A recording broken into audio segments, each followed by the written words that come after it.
रक्षाबंधन पर्व का गाना।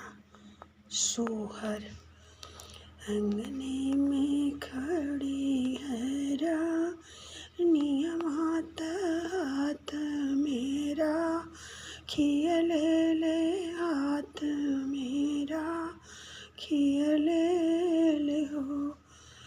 कोई लरी से आरज कर हो, कोई लरी चली जाए तो वीर ना के देश तउना के बोलावहु राखी हम बानवो। उड़ल उड़ल कोयलर गईली तनाई हरना, गरजाली वीरना से रज करे हो।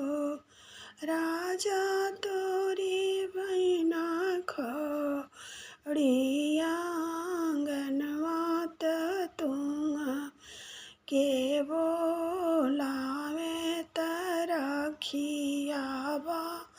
धन खरती हो। बाहर से आवेल रजवात धाना से रज करे, धाना से रज करे हो।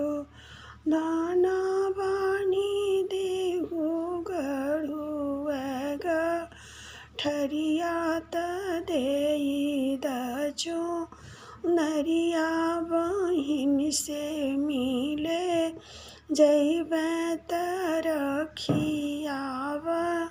नाइब हो।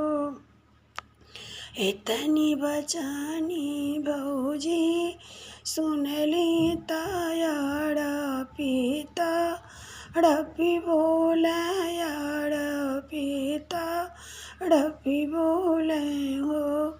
राजा नाही बनबे गढ़ु वन ठरिया नाही हो। देवचो नरिया बहिनी तुगरी बोले बिरहिया हमके बोलाई हो। चली गल हटिया जरिया चुनरिया ले लिहल सिकड़िया ले लिहलानी हो। राजा चली भैला बहिना के देश तरखियाव नावेल हो। भीतरी बाटो की बहिना त घर कर नियमाही तुंगाऊं हरे आव हो।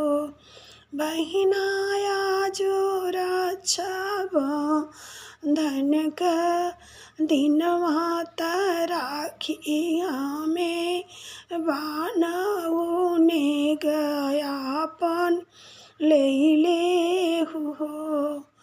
बहिना जब तक जियब जिंदगिया तुम्हें ना बिसरइबे राखिया